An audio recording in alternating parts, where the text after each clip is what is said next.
Let's go, girl. Just tell me that I can and show you things that you couldn't believe.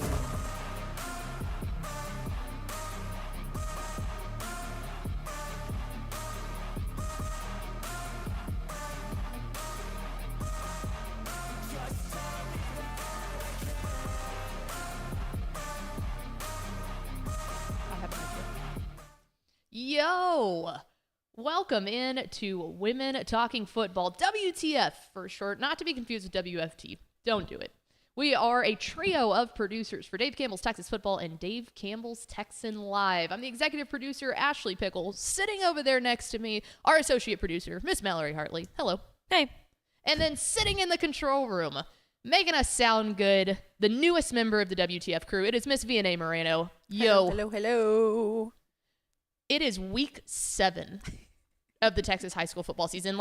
Before we get into everything that this show has, it is week 7 of the Texas. Is that it? Does anyone else feel like that's crazy? Yes. No, I don't feel. I thought you were going to say, does anyone else feel like it's week 7? Like it's week 7, and I was going to say yes, because I'm exhausted. Well, it is so funny to me that, let me just go on a rant for a second. It's funny to me that the off season, now I will put the largest asterisk that you can put there, because here at Dave Campbell's Texas Football, we talk football year round. There's never a true off season. They're just not games being played. Mm-hmm. But our yapping about football never stops. At Dave Campbell's Texan Live, we broadcast every other UIL sport. I don't think that a lot of people realize that. There are 3 sports that we broadcast in the fall: water polo, volleyball, and of course football. And football. When we get to the spring, there are 13 UIL sports. Now, if you want to consider basketball being one sport, that knocks down the number, but it's 2 separate things because Soccer it's too. boys and girls. Baseball, softball. Those are 2 separate sports. I'm considering girls and boys basketball 2 separate sports. I'm considering soccer girls and boys, same kind of thing. Right. It is crazy how long that stretch seems from January to August. And then the moment that the last week of August rolls around, it's like, pew! There we go. Hi, it's December. Welcome to AT&T Stadium. My name is Ashley Pickle, and I'm talking about high school football at UIL State Championships. Yeah, that's a good point. And we only really have a 2-month break during the summer because, once football season hits, we're in full bloom at that point. Yeah. It's a dead-on sprint all the way up until June, really. Because that's when baseball state is technically. But even during the summer, we don't technically have a break with coaching school and state 7-on-7 and all the other business that we have. It's just wild how much gameplay and being able to talk about something new and fresh for 1 week at a time, it makes the time go by so much quicker. Yeah, it just feels like we're yearning for football for all the rest of those months, and then it gets there and it's like, whoa, slow down just a hair, let's pause, because we only have 4 weeks of the regular season left, and we're only 4 weeks away from playoffs. Yeah, and that is 1 month. I was talking to somebody about this the other day, but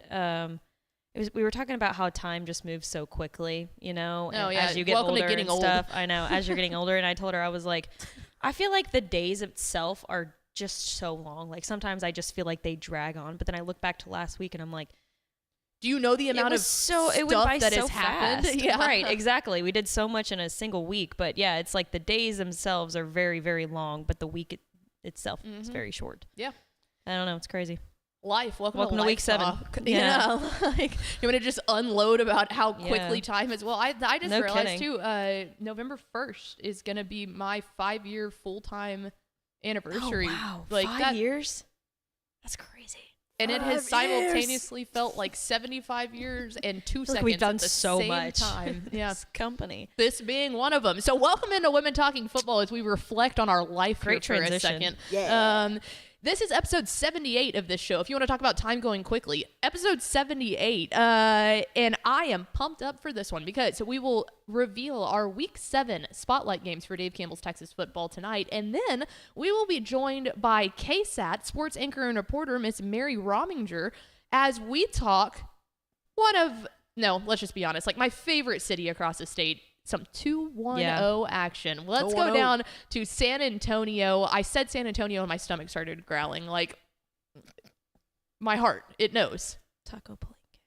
Dude, I would. Say it for the people in the back. You got to give me a moment here because it is lunchtime and I am hungry. Ooh. And saying Taco Palenque It's so good. took it out of me. So, all right, well, we will have that, and then we'll go into our regional breakdown, tell you some players to watch, and of course, we will round it all out with America's most beloved segment to ever exist on any podcast across the God's great green earth and the cracked, scorched earth and volcanoes and all of that. Oh my God. Stonks. That was a lot to describe that segment. Do you not feel the same? I'm not Does saying stonks that I not ring disagree. that well in your heart? No, I'm not saying. I think the reason I love Stunk so much is because of the lovely intro that you created. So To I this think day, that's my best probably- piece of work. I love it. That's what's going to define your tenure here is the Stonks I would be intro. honored for that because there's a lot worse. It's not things that you could run an define entire that. streaming company. It's that you created the Stonks intro for WTF. And It's this like award winning. I was going to say, this shows why you two know me so well because that's exactly what I do want to cap off my lovely tenure here when that time comes at some point. Not today, though, because Not today, folks. We've got San Antonio football to talk back about. by unpopular demand. Us. Me.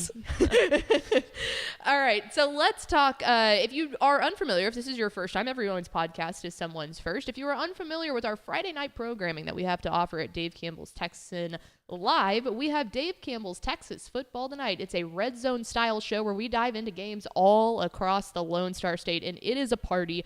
We have a lot of fun with it, and we have a lot of fun with these games as well. So without further ado, it is time to reveal our Week 7 Spotlight games. We will go in depth on a lot of these. The first one we're not going to go very in depth on. So I think as many of you have probably seen, this first game is an incredible matchup across the state. Richland Royals taking on the Denton Ryan Raiders.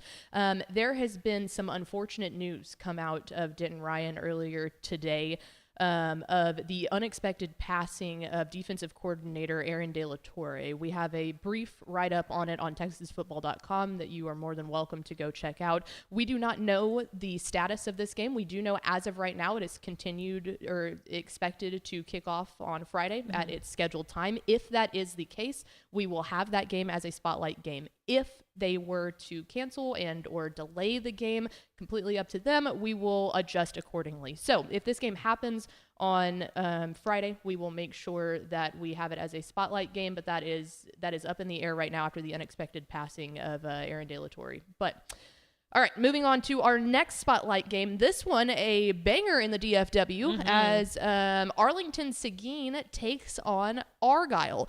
Hello, Arlington Seguin. Yeah, this is a program that has not seen this level of success darn near ever. No. Especially under their current head coach. 5 wins is the most that they have had. Coach Gordon, Joe Gordon. He was oh, I don't want to get this wrong.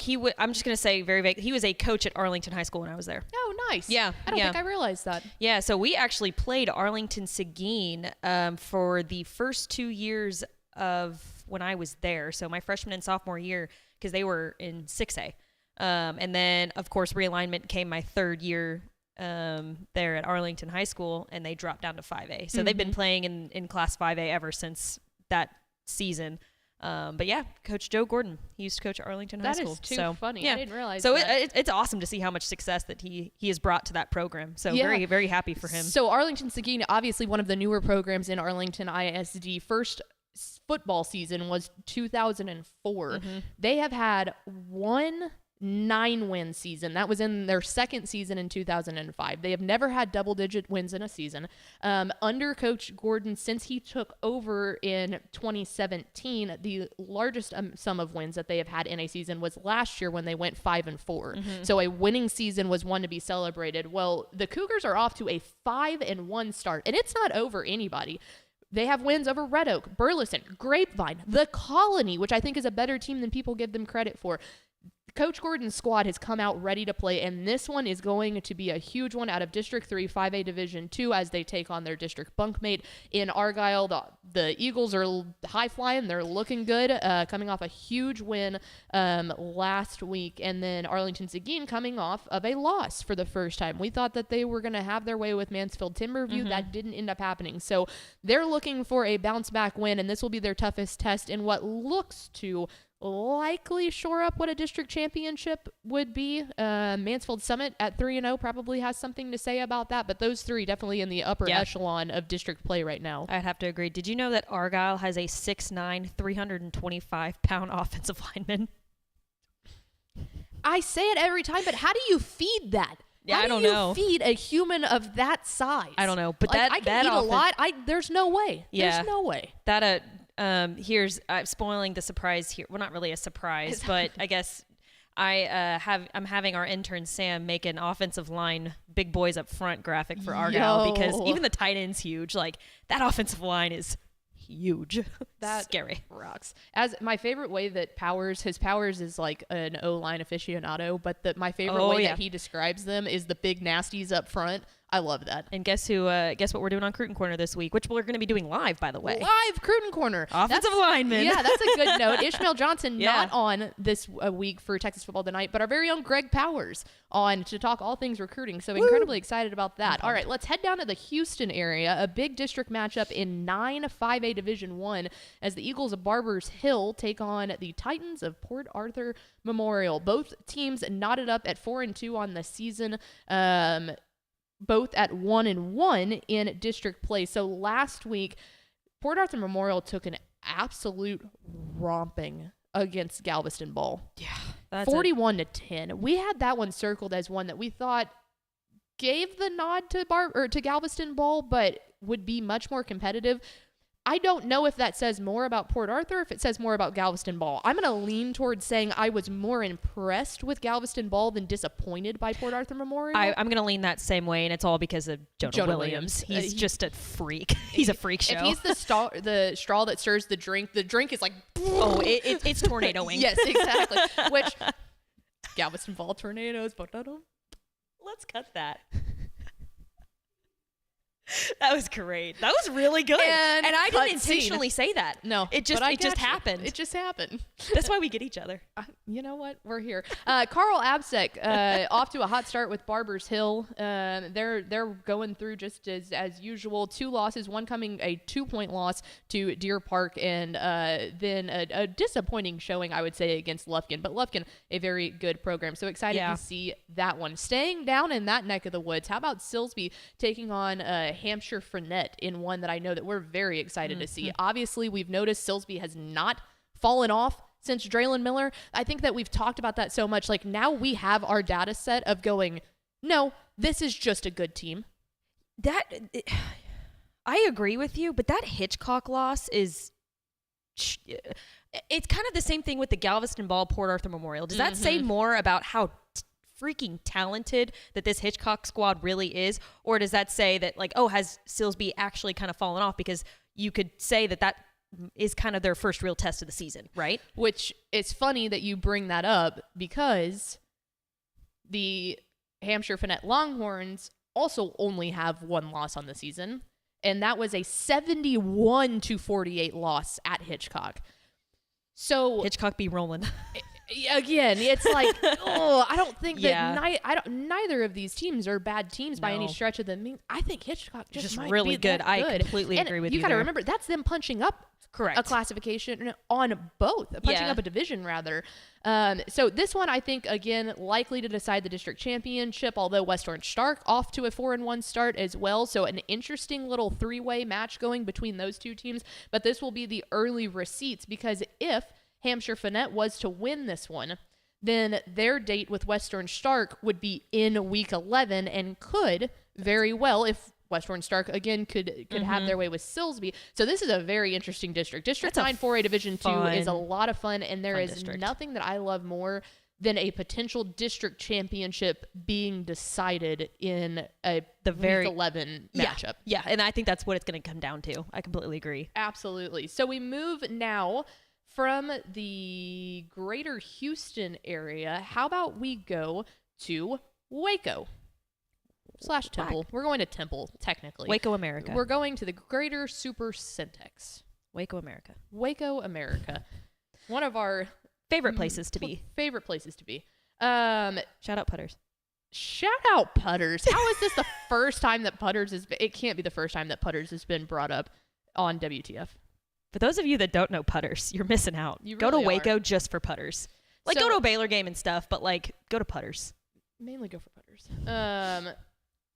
So Waco Midway taking on Temple. If you would have told me that the Temple squad that went 1-9 last year was going to be off to this hot start, I would have been like, ain't no way. And I want to give myself a shout out Okay. because Here with a pat on her own back is Miss Mallory Hartley. at the beginning of the season, Mm-hmm. before a game was even played in the 2024 season, I said on this podcast that I think Temple is going to be a district contender because that defense is good. It is so good. Yeah. So good. Step dropped a nugget on Tep and Step. Oh, yep. That one feel good? Oh, now we're hitting microphones. Our pets' heads are falling off. Speaking of pets' heads falling off, on Tep and Step the other day, Matt Stepp was like, "Did you know that the defensive coordinator at Temple was the former Tyler Junior College ball?" And I was like, No, I didn't know "Dude, that. you're sick in the head." No. Tep and Step is sick in the head. This podcast has to be stopped. WTF, your place to go for Texas high school football, not Tep and Step. The new nerdcast of Dave Subscribe, Campbell's Texas but like football. not for Tep and Step. No. I hope Matt Stepp is somewhere punching air right now. Anyway, Hewitt Midway and Temple playing. This one should be really fun. How does Midway's offense react to a stout Temple defense? That's where your eyes are going. I was going to say, this is a great matchup of two really good defenses because if you'll remember, Joe Gillespie, the former defensive coordinator at TCU, took over as the head coach at Waco Midway. So obviously a really, really good Temple defense, like we just mentioned, against a defensive-minded head coach. Like, that's fun. No, it'll be a blast. So excited to see that one. And finally, we travel out east. This one I am excited for a couple of different reasons. And I think it's because I don't feel as great about both teams as I expected to at this point in the year. So Demetrius Brisbane still out, we think, from the injury. But Demetrius Brisbane still out, which gives Chapel Hill's offense... It takes away the run game a little bit, too. Takes it down here. Okay. Going up against a Kilgore squad that if you would have asked me prior to last week, I would have said, oh, I'm taking Kilgore hands down in this one. Kilgore goes out and loses to Henderson last week. Now, this is a Henderson squad that I think is better than maybe some would anticipate them being. But that's a bad loss if you're Kilgore. You don't go out and do that, especially because it was at home. You don't drop a home game to Henderson. No. So I don't know what to make of that. I think that this is going to be Chapel Hill going out and doing what they do. They're going to continue to rely on Ricky Stewart a lot. Their defense is going to have to be good to stop this Kilgore offense. But if you're Kilgore, this needs to be a bounce-back game. You can't let two of these fall. From a team that looked so good, beating Carthage in week 1 of the season, don't let this be your crux. I think they have a second loss to Gilmer. It was a 2-point loss. That's a good matchup. That's just an all-around good matchup. Gilmer has had its fits and struggles, but East Texas is a roller coaster right now, and all of these teams, as good as they are just beating the crap out of each other. Yeah, and I think Chapel Hill, if you're Chapel Hill, you really need this win because you close out the season with Longview Pine Tree and then the aforementioned Henderson. So you kind of need this win if you're Chapel Hill, you know. All right, so there you go. Those are our spotlight games for Dave Campbell's Texas Football tonight, the 7th episode of this season. Excited for that. All right, we're going to go ahead, get Miss Mary Rominger from KSAT on the phone, but before we do that, let's go ahead and hear from some of our sponsors.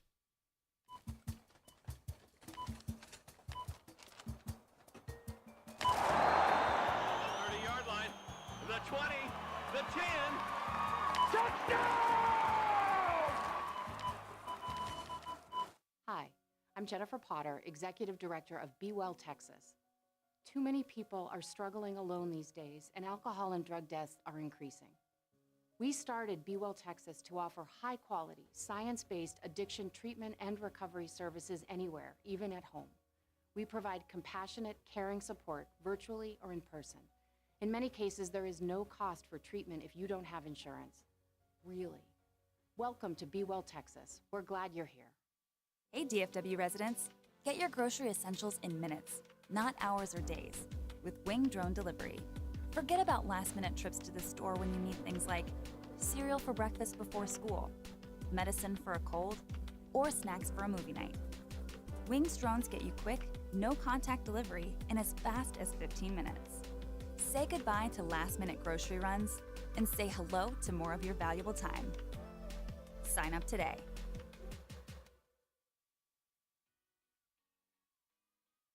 A well-balanced plate is essential to provide athletes with the energy they need to power performance, enhance recovery, and tackle all of the components of everyday life, like school, homework, extracurricular activities, as well as time with friends and family. To provide your body with optimal energy, it's important that you shape an athlete's plate at every meal. To start, make 1/3 of your plate high-quality protein. Proteins like beef, fish, poultry, and eggs provide your body with the essential amino acids it needs to build and repair lean muscle. Distributing protein across all meals and snacks helps ensure that an athlete is able to maximize their potential for strength and recovery. Next, make 1/3 of your plate whole grain carbohydrates. Foods like oats, pasta, rice, potato, quinoa, and whole grain bread help give your body the energy that it needs to make it throughout the day. Then fill the remaining 1/3 of your plate with colorful fruits and vegetables. These foods provide your body with vitamins, minerals, antioxidants, and plant compounds that help strengthen your immune system, assist in recovery, and aid in growth and development. Also, it's important that you consume 3 servings of dairy a day. Dairy foods like milk, cheese, and yogurt provide your body with additional high-quality protein, as well as calcium and vitamin D and other nutrients that help build and strengthen bone, as well as fuel growth and development. Finally, an athlete must hydrate. Research tells us that a 2% level of dehydration in the body equates to about a 10% decrease in performance. As dehydration gets worse, performance typically declines. That means it's essential that athletes drink water and other nutrient-rich beverages at and between all of their meals to stay properly hydrated. If you truly want to train and perform at the highest level, be sure to shape an athlete's plate at every meal. Welcome back into Women Talking Football. All right, it's time to talk about one of my all-time favorite regions across the state, and that is down in the 210. Go Spurs, go. It is time to bring on another girl who I'm sure would say go Spurs, go, and it is KSAT sports anchor and reporter Miss Mary Rominger. Mary, how are you? I'm good. How are you guys? Doing well. Thank you so much for hopping on with us. We love to bring on female reporters across the state and give them just a minute here to talk about yourself. How'd you get here, and how are you liking San Antonio? I'm loving San Antonio first and foremost. I'm from Southern California. I went to Iowa State for college, so very familiar with the Big 12 and in Texas football. I know it's definitely changed a lot over the last year as far as the college football landscape goes. But after college, I went to Minnesota, my first sports TV job out of college, and that's what brought me to San Antonio, and it's been awesome so far. Well, I am jealous. I would go down there in a heartbeat if I know could. you would. So obviously there's a bunch of big school ball, and there's the notorious people that we talk about, whether that be Cibolo Steele, San Antonio, Brennan, even Alamo Heights, if you want to throw them in there. Out of those ranked teams that we currently have out of the big school realm, which one would you say, if you had to put down right now, could make the longest run? Well, I've been in San Antonio now for 1 full year, so this is my second season covering high school football. It's been fun, and it sounds, I'm sure you guys are very well versed in the scene around, the whole state, but especially this area. And already I kind of understand the historic outcome that happens in the postseason with, teams like Steele, Alamo Heights, facing those tougher programs out of the bigger regions in Texas. But right now, I don't know if I'm supposed to pick who I believe of the few that you just mentioned, but who I think could really make a deep run this postseason is actually Piper. They're 5-0 right now, leading District 13 5A D2. We have them ranked second in the city in our 12's top 12 rankings, behind Steele, of course, who, Steele is always going to be a competitive team. They produce, the NFL talent, but they're led by Caden Keith. They upset district rival Smithson Valley last week. Now the Rangers have 2 losses because of that.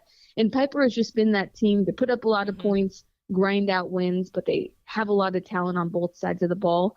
Another one, I don't know if you guys talk Taps, D1 Taps, or, if they're who we're talking about, but Holy Cross has been so impressive this year. They're 6-0. They beat the Taps D1 semifinalists last year, Antonian this year. They beat Central Catholic in the Holy Bowl. Both of those teams they lost to last year. So those teams for me have been who I'm putting stock in right now at this point in the season.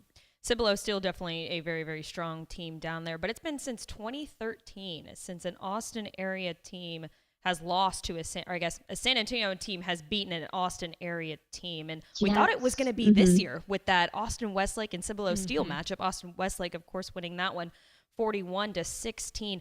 What factors do you think are going to have to go in and change to finally have a San Antonio team take down an Austin powerhouse? Oh man, I mean, I think they're making strides right now and toughening up their regular season schedules. I mean, you see it all the time. We just saw it with Texas State beating UTSA. Like Texas State, their recruiting, their entire preparation for their season was with keeping in mind they want to beat UTSA. That was their whole purpose, and you're just kind of seeing that mindset shift for programs like Steele, just continuing to toughen up that regular season schedule, playing the Austin schools during the regular season. I know we've seen it before, but all you can do is just prepare yourself with the toughest competition. So that way, when it comes postseason time, they're not shocked by those powerhouses, And obviously, we get bogged down talking so much about those bigger schools, but there are a lot of very talented smaller school programs in the greater San Antonio area, more on the outskirts, but still kind of around y'all's region. Any of those that you want to tell people, like, hey, really keep your pulse on this. This is a team that you need to be paying attention to. I mean, that's totally a great way that you put it. Davenport, Somerset, Livonia are 3 that have had really strong starts to the season. And what we were just talking about, they have scheduled tough teams in their regular season schedule. So Davenport's 5-1. They're 1 loss to Piper, who I just mentioned. Somerset's 5-0. Livornia's 4-1. And Davenport, a newer school, they've had success across really all of their sports so far. I think last year was the first time they had their first senior class graduate. That the class that has been there all 4 years. So a newer school, but they're producing some really great quality, teams and players. Well, and you kind of just mentioned our next topic, and Davenport you talk about their success comes a lot from that running back, Barrett Fallon. What are some of those other key players down there in the San Antonio area that you think maybe are flying under the radar or people should really start paying attention to? Ooh, okay, so we know already, right? Like the Jalen Cooper, Chad Warner of Steele, Jalen Cooper, SMU commit, Michael Terry III, all-around player for Alamo Heights. In this area, the player I'm about to mention doesn't fly under the radar, but I'm not totally sure what his status is across the state. Hudson Hendricks, he's a 2-way player for Bernie, and the Hendricks family has deep ties within that program, Bernie, his dad's coach, his brothers on the team, a long list of Hendricks that have come through that program, and it's a successful program. I don't believe he's committed anywhere at the moment, but he's one for sure that I think is always fun, at least when I have the opportunity to watch him. All right, it is time for the hardest hitting question. And we always say that, but like this time I genuinely mean that. When we're coming down to San Antonio, which I will take any chance that I can to get down there, but where would you suggest that we eat when we head down to San Antonio? I love your love for San Antonio. That's awesome. I love it. So I, in my free time, my rare free time outside of work, my hobby is to discover new food places, and I've tried a lot. There's a lot of really great food here. I still need to make my way down the barbecue list of some must-try spots that I haven't been able to make it out to yet. But my favorite, it's in the Stone Oak area. That's where I live.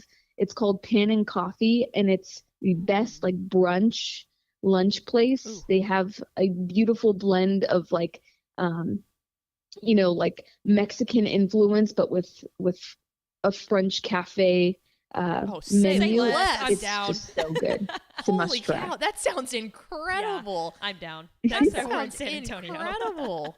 If you need and you've probably heard of this one, but I can confirm that Pinkerton's is fantastic if you need a barbecue spot. Yes, Pinkerton's It's on my list. Okay, good. Well, get there and let us know how much you like it. She is Mary Rominger. She's a sports anchor and reporter for KSAT 12 down there. Mary, thank you so much for hopping on. Tell my girl Daniela we said hi, and enjoy covering the rest of the Texas high school football season. Thank you for having me. Appreciate it. Thank you, guys. There she goes, Mary Rominger from KSAT News down there.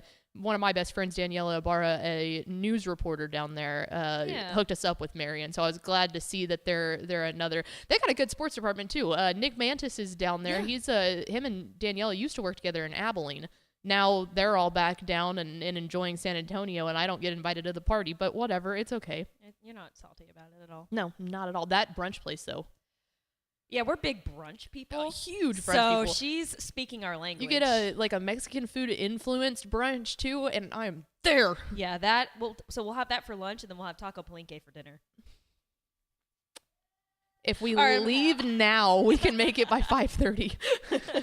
And back before tomorrow's Texas Football Today.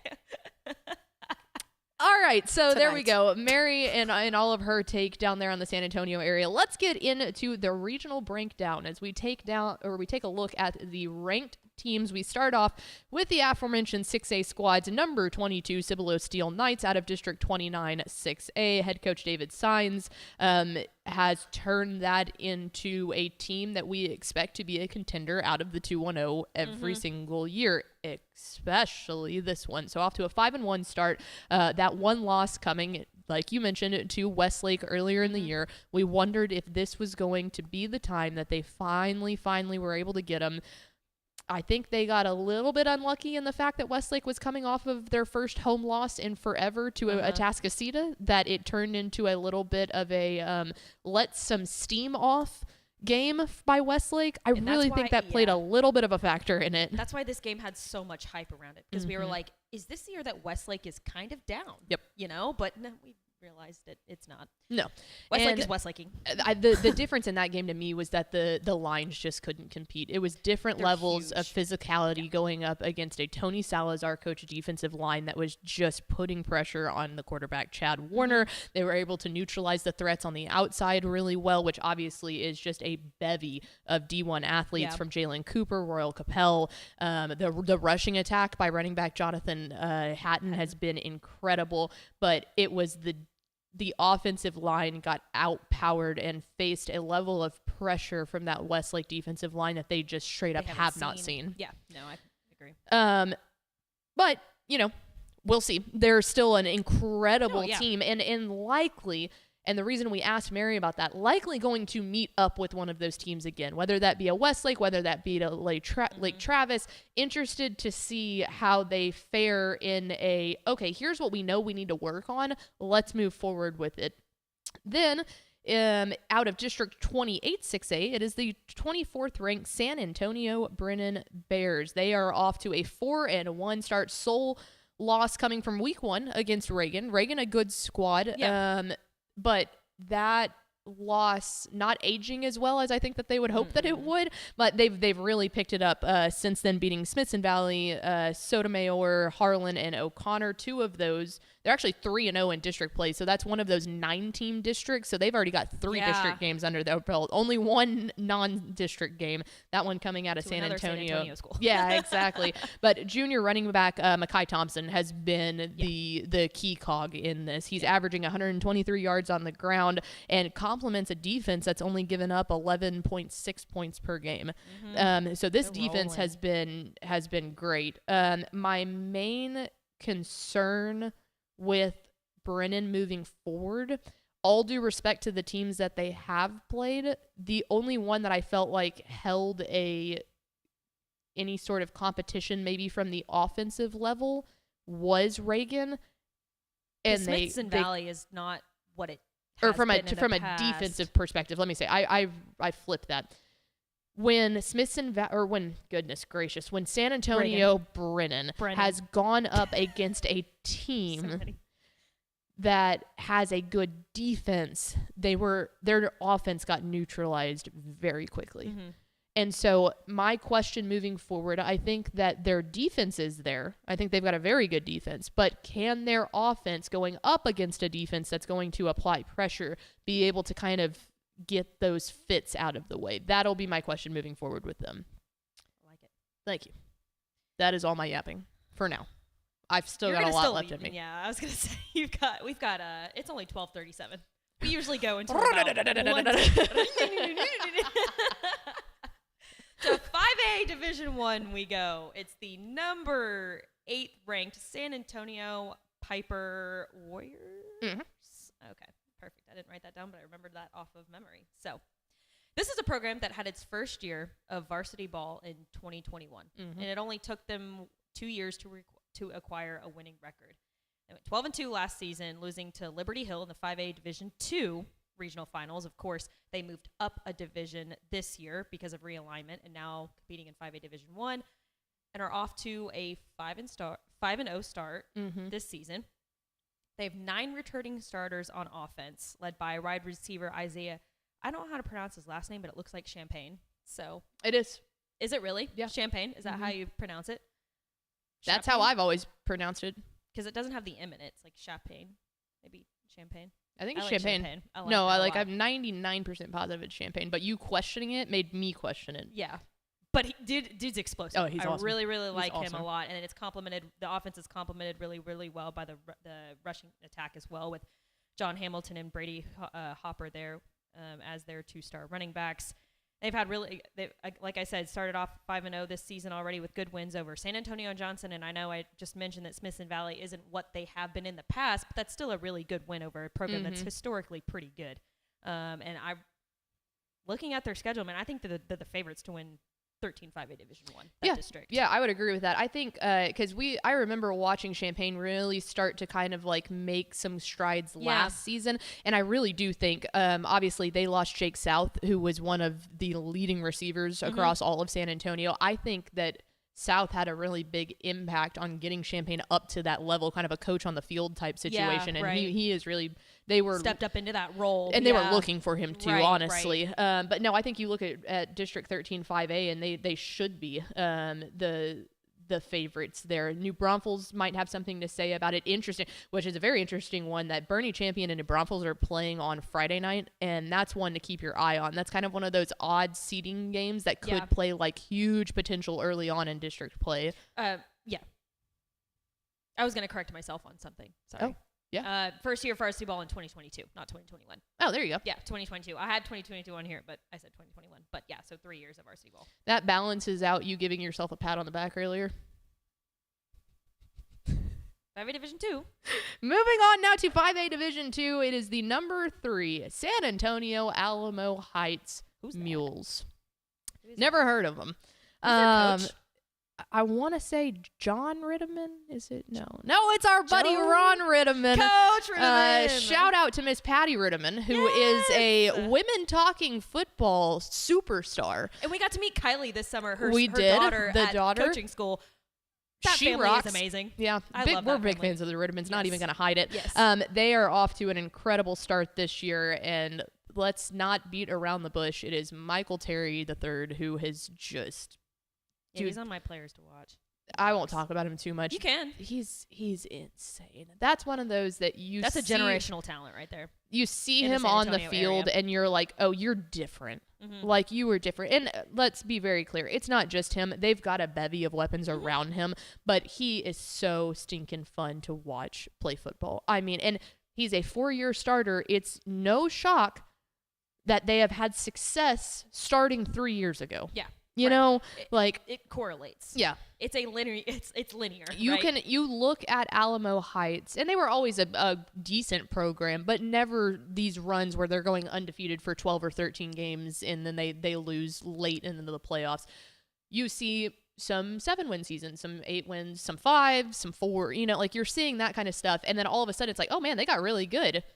Well, 1, 2, 3, 4. Oh, yeah, that makes sense. Yeah, when you look at the roster, that makes sense.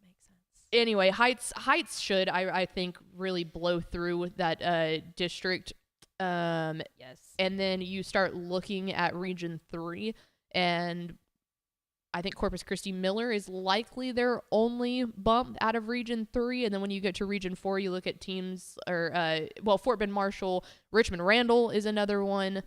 They're in Region 4, rather. Corpus Christi Miller coming out of Region 4, I think, is their only true competition in Region 4. When you get to Region 3 and what would be potentially a state semifinal, I would say teams like Fort Bend Marshall, Richmond Randall, Liberty Hill, if you will. So it'll be interesting to see. I think they should take care of district play, though. I think so, too. This is one of my favorite teams in the San Antonio region. Oh, yeah. They're just so much fun to watch week in and week out. So I completely agree. Let's head to 4A Division 1, and we've got one ranked team. It's the number 8 San Antonio Davenport Wolves. Another San Antonio program that's in their 3rd season of playing UIL varsity football, and they've had a winning season ever since they first started playing football back in 2022 under Coach J.D. Zimmerhansel. Hansel. I was going to say that's definitely German, isn't it? Zimmerhansel. Is that how you say it? It's Zimmerhansel. Yeah, I like that. Yeah. I figured it was a soft probably A German. and not a hard A. Yeah. I like that a lot. But this is also a team that's improved every single year since they've started playing varsity ball. They went 11-4 in 2023 with a run to the state semifinals last year. That was what Chasten Golden. Was that his name? Correct. Chasten Golden. It was Chasten that Golden. running back. Yep. Which Tepper and I, he's at Trinity right now. Yeah. Powerhouse He's a Division 3 quality dude who rocked. Yes. He 100% rocked as a Texas high school football. I will never forget. I was on Valley Sports Southwest reading his highlights of one of the games that we didn't think they would win, but they did. That guy popped off for like 6 touchdowns. He was the only person that scored. Yeah. I just kept saying it. Yes, correct. 100% correct. And then, I mean, a large part in their success, they're 5-1 this season. A large part of that, I think, is because they had a lot of returning players on both sides of the ball. Like I mentioned earlier, running back Barrett Fallon leading the offense with 35 total touchdowns last season. And then we've got a leader on defense as well who returned. His name is, I want to say Eric with an A. Singletary with 116 total tackles and 2 interceptions on the season last year. So definitely a lot of experience that came back for this Wolves team. Their only loss this season is to San Antonio Piper, but of course that's punching up a classification and a division, I believe. State ranked, again, Piper. Correct. So obviously there's not much to take away from that loss as in like, oh, they're just not as big, stuff like that. So, and then I want to say that their game against Somerset here in the next couple of weeks is definitely going to be for that district title. Yeah. 14-4A Division 1. I would completely agree with that. I would say that Davenport is probably going to be a 2 score favorite in that game. Yeah. But Somerset hasn't played a very tough competition. They're 5-0. But they look great. Yeah, right, you don't apologize for 5-0. If you're Somerset, you're not apologizing Correct. for 5-0. Correct. But yes, I would think that would be the deciding factor there for that district. Yes, 100%. All right, moving on to 3A Division 2. Poth. Both, but I like to say Poth. From number 7 Lady to number 3 Poth. Mallory Hartley, ladies and gentlemen. I know it's Poth, okay? Yes. I just don't like come to say yelling Poth. at me. Don't yell at me. All the pirates simultaneously said, "Arg." Yarg. matey. Out of District 15, 3A Division 2, VNA is just squawking back there. I like how she turns her mic off. Yes, she knows because this is like just entertainment for her. her Like, reaction is always, what? I wish y'all could see it. We do have a producer cam. Yeah, what the heck? Put it on here. But we don't have power to make that happen is the issue. I know. I wish there was just a button where I could just be like, on VNA. Yes. Put it on VNA. After making a state championship appearance in 2022, a good 12-2 season last year, losing to Tidehaven in the regional finals, who then obviously went on to play in the state championship. Jeff Luna's squad is cooking with Crisco again. 5-0, 2-0 in district play. They've had some really good wins, including over 3A Division 1 Comanche, which Comanche's a very good 3A Division 1 team. They romped Llano, so that means that they've got to be the best team to ever exist ever. Naturally. A great win over Falls City. They've got a win over Shiner, which, yes, I know that's 2A Division 2. Big difference there. Never apologize for a win over Shiner. Karn City, Nixon Smiley. It is same old Poth. Okay? Their defense, outstanding. Yes, very good. Absolutely outstanding. The thing that I think makes this team better than last year's team is that offensively they are also incredibly sound. Junior running back Kane Stover will torch you left and right when it comes to the rushing attack. Also able to torch you is quarterback Junior Major Luna. Some names are the same. Not minor Luna, Major Luna. Major Luna, exactly. Yeah, he has been. He's not doing anything Luna. minor. He's doing major things. Major things. But Poth is going to absolutely not allow you to have any offensive success, and then they'll go. And this offense I have really liked so far. So high on the Pirates. Yeah, I think you can pretty much pencil them in as the 15 3A Division 2 district favorites there. They've got. How do you say that? Catula? Okay, I figured so. I just didn't want to butcher it because you know how bad at names I am, obviously. If you just watch this show, you know that. But Catula's 4-0, 2-0 in district play. And then Dilly, but they've got that at the end of the season. But really, I mean, they're favored by 17 points to Catula, who is probably the second ranked team in this district. I think you can pretty much shore up the district championship this week unless you just can. absolutely go out there and put a turd on the ground. Ladylike. Welcome to Women Talking Football. There she is. We need a drop button. I know we've been saying that, but we need a drop button. It would just be VNA squawking. Yes. Yeah. What? Yes. Literally. Yes. All right, to round out the rankings here, let's close it out with 2A Division 2, the number 9 Shiner Comanches. Have you heard of them before? Name's not ringing a bell. Yeah, Daniel Bodeker. Does that sound anything? Yoinks. Yep. Yeah. This is funny. Okay, so they're ranked number 9, right? 2A Division 2. You look at their schedule, or you look at their record, and they're 3-3. Big Brock Eagles energy. Yeah. The certified Brock team. Brock energy here. And I'll tell you why. They started off this season 0-3 with losses to Hallettsville, which is a 3A Division 1 team. I actually want to. They lost 15-22, so not a bad loss at all. Rice Consolidated got shut out by Rice Consolidated, which is Rice Consolidated is a really good football. Also, that's punching up classifications. But they're a 3A Division 2 team, so that's punching up a classification and a division. And then Poth. Yep. But they lost 14-21 to a 3A Division 2 state ranked team in Poth. Number 3. Number 3, and they lost by one score. Punching up an entire classification. Yes, and they played those teams very tough. So that is why they are still ranked. And of course, they have won their past 3 games. That's why they're 3-3. Vanderbilt Industrial, Luling, and Charlotte, of course, not like as tough of a contenders as they have in their non-district schedule, but still, I mean, they deserve to be number 9. I don't think there's any question about that. They deserve to be state ranked there. Of course, led by Daniel Bodeker in his 6th season there at the helm for Shiner. And I remember being introduced to Shiner back in 2020. 2020 was my first state. When I was introduced by the Brooks brothers, Doug and Dalton Brooks. And I remember seeing them for the first time, and I was like, this is a really, really fun team to watch. And they've just continued on that success from that state championship. Had Coach another one that Boddicker- next year. Is it Boddicker? Oh, yeah. Okay, Sorry. okay. Did you didn't did correct you say me. Bodecker I earlier? I said Boddicker. Bodecker. Yeah. Yeah. We also, much to our lovely freelance editor that we have, Adam Bodecker. And that's why you I think got of it. that But from. yeah, That's where I got that Coach from. Bodecker, Yeah. he is very good at developing players. Yes. He is yes, Doug and Dalton were generational talents, but like especially down there in Shiner. Yes. But he is also, you look at the rest of the roster, he is very, very good at developing talent. Yes, I think so too. A lot of returners on both sides of the ball there, and I think the biggest difference between last year and this year is their defense has really stepped up, and that's because a lot of those guys are returning. They returned their leading tackler in Kyle Adamek, who had 85 tackles on the year last season, and then also I guess I forgot to mention they dropped down a division, so they were in 2A Division 1 last season. That now they're in helped a lot, 2A too. Division 2, and of course that helps. But it's crazy because I think they're a better team than they were last year. And they played the same 3 teams in non-district as last year as they did this season. So Poth, Rice Consolidated, and Hallettsville, and they played all 3 of those teams, all 3 of them much better than they played them last season. Definitely the favorite there to win 15 2A Division 2, I'd say. Not really much of a competition there, I don't think. No. So There they you go. are.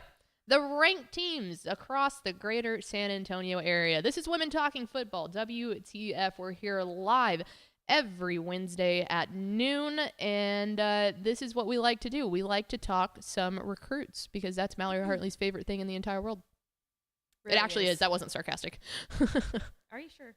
No, it really wasn't. Okay. I can think of a lot more things that you hate a lot more than talking Cruton, okay? Yeah, correct. I guess you're true. You're right.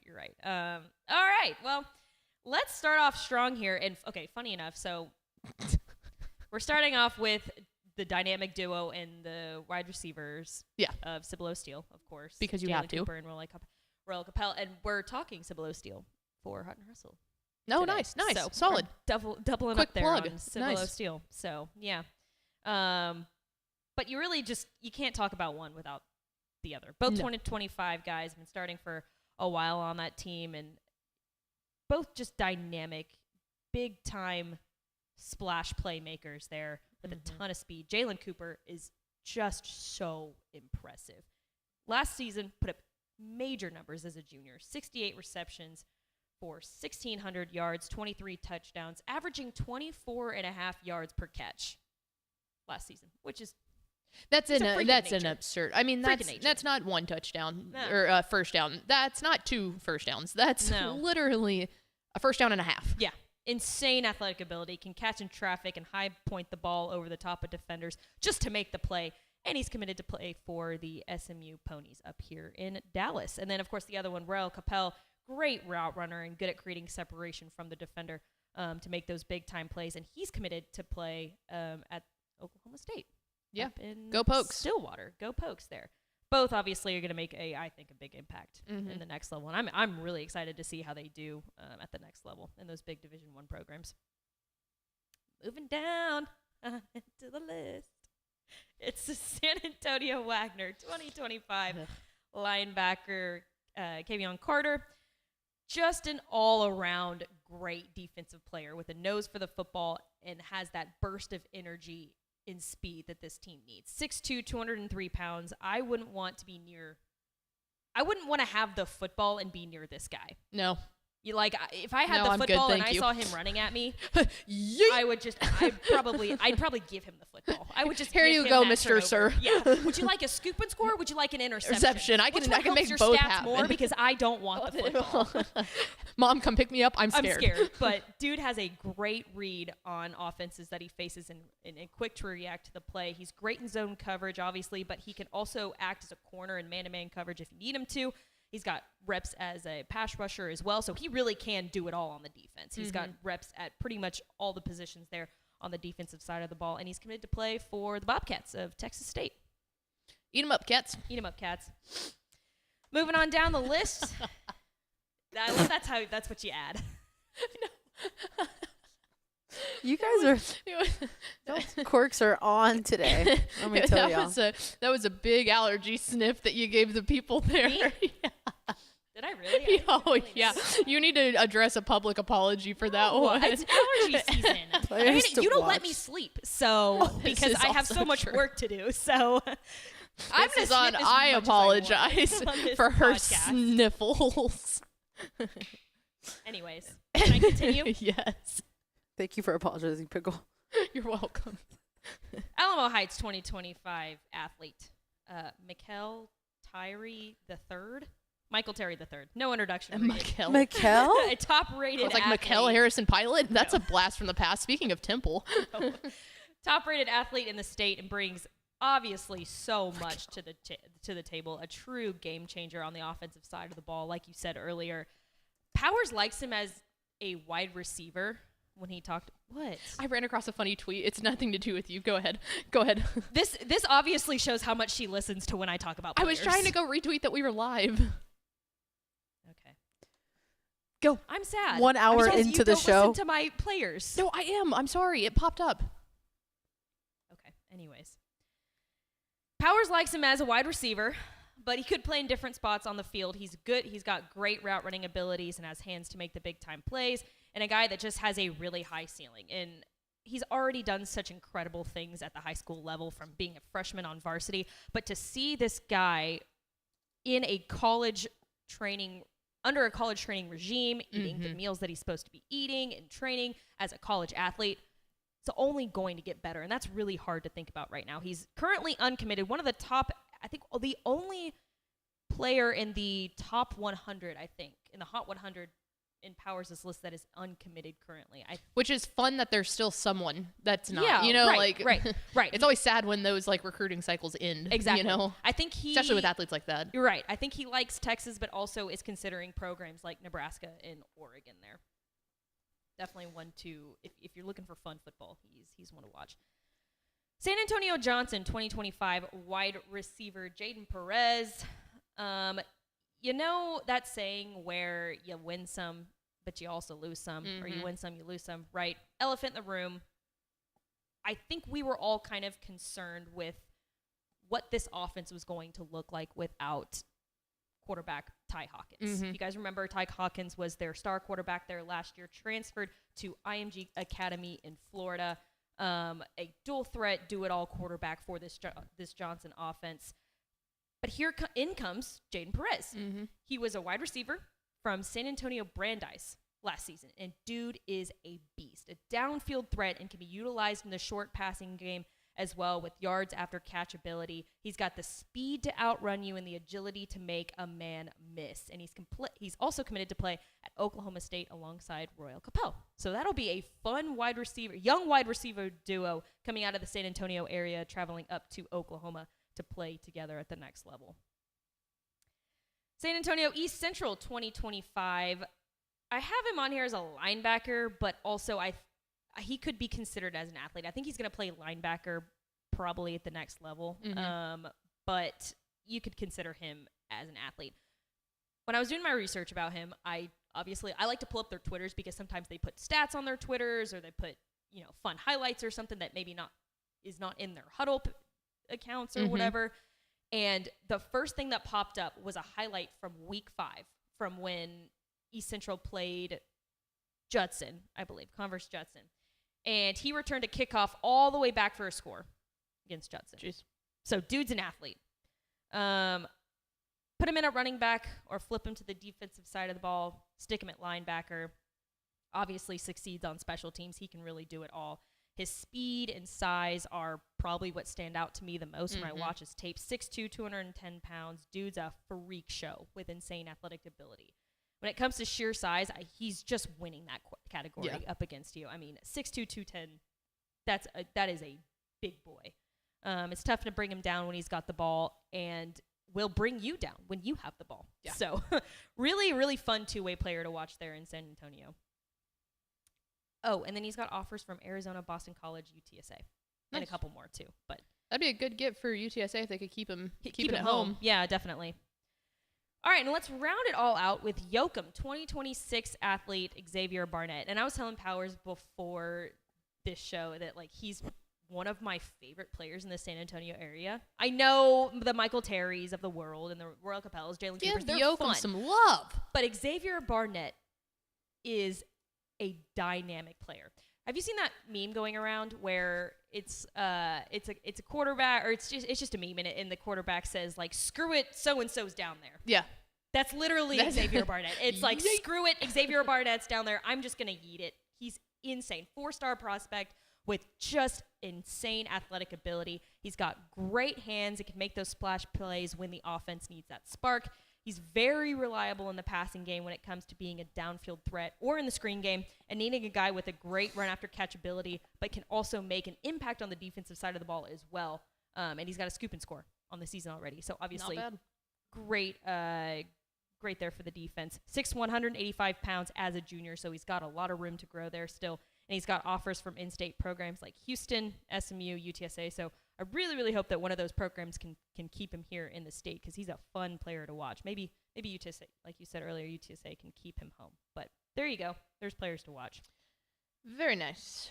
All right, it's time to round it out with America's most beloved segment, and that is, of course, Stonks. Always try your hand of stonks.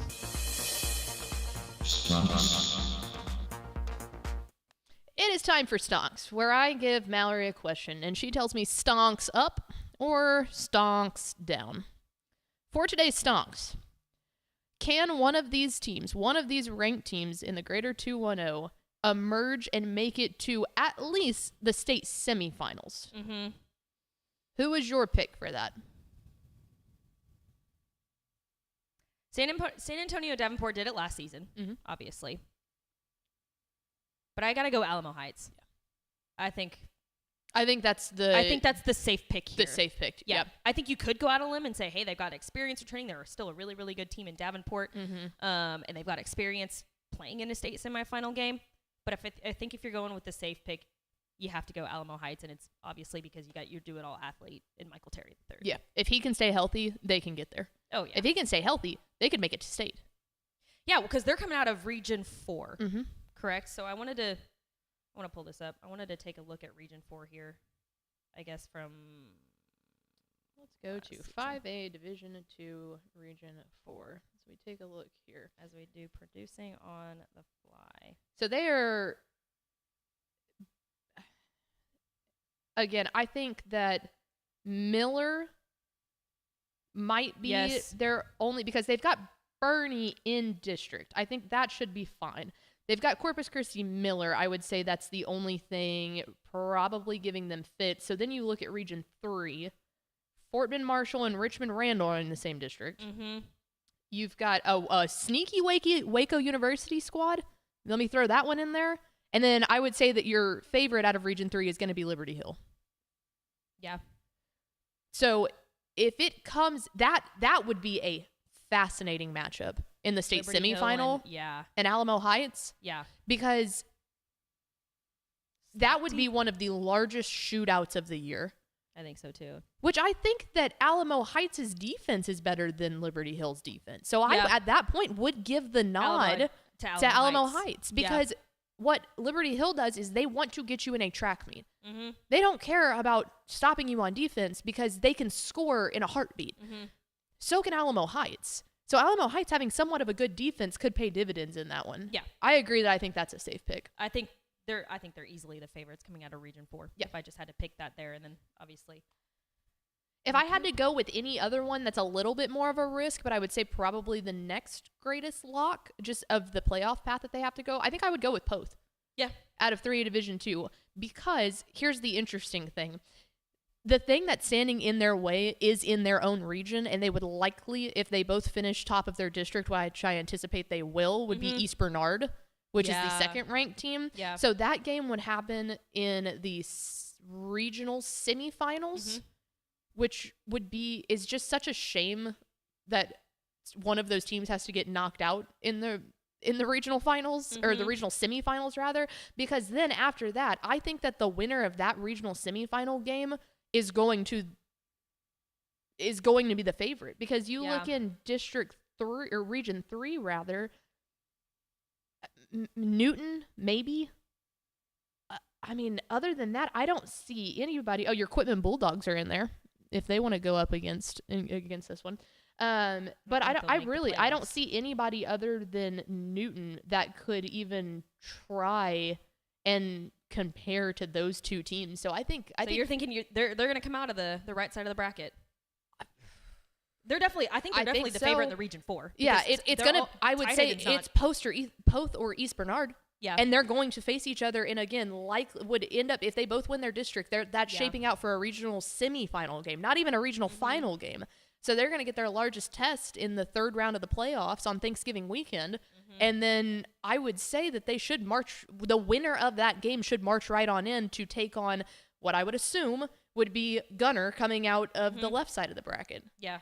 Which both of those teams going up against Gunner is great. Yeah, I know. Well, that was the case in 2022. 2 years ago. Yeah, Gunner. That was like not a great game, that's the exact same thing that happened back. Yeah, that would be, if I believe right. Then this is straight off the dome. Both came out with a 7-0 start, didn't they? They did, and that was the first points that Poth had scored in a state championship game. And you might be thinking, okay, they were in the state championship game.